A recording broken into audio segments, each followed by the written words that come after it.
Aidée d'un spéléologue, l'athlète espagnole retrouve la lumière du jour, sous les objectifs et les applaudissements. Béatrice Flemini, émue de retrouver ses proches, masquée pour la protéger, vient de passer plus de 500 jours à 70 mètres sous terre dans la grotte de Los Gauchos, dans le sud de l'Andalousie. 1 an et demi sans voir le ciel ni le soleil. La cinquantenaire est visiblement quelque peu affaiblie, mais son moral lui semble bon.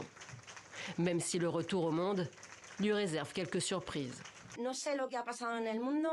Je ne sais pas ce qui s'est passé dans le monde, je ne sais pas. Je suis sortie de la grotte, j'ai roulé dans une camionnette. Pour moi, c'est encore le 21 novembre 2021. Et vous voir tous masqués, pour moi, c'est toujours le Covid.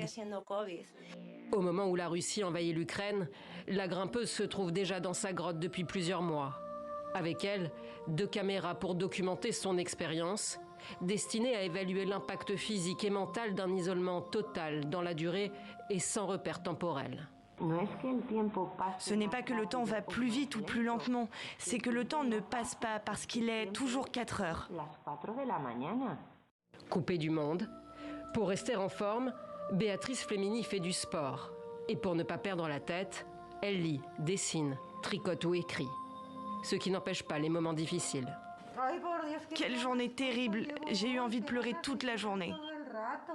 Tout au long de son séjour, psychologues, chercheurs, spéléologues et préparateurs physiques la surveillent, lui apportent de quoi se nourrir, sans jamais entrer en contact avec elle. La peur est naturelle, mais il ne faut jamais paniquer, jamais et ne pas se paralyser. Selon plusieurs médias espagnols, l'alpiniste a dû interrompre son expérience 1 semaine, pour des raisons techniques, isolée dans une tente. Malgré cela, elle pourrait bientôt faire son entrée dans le livre des records.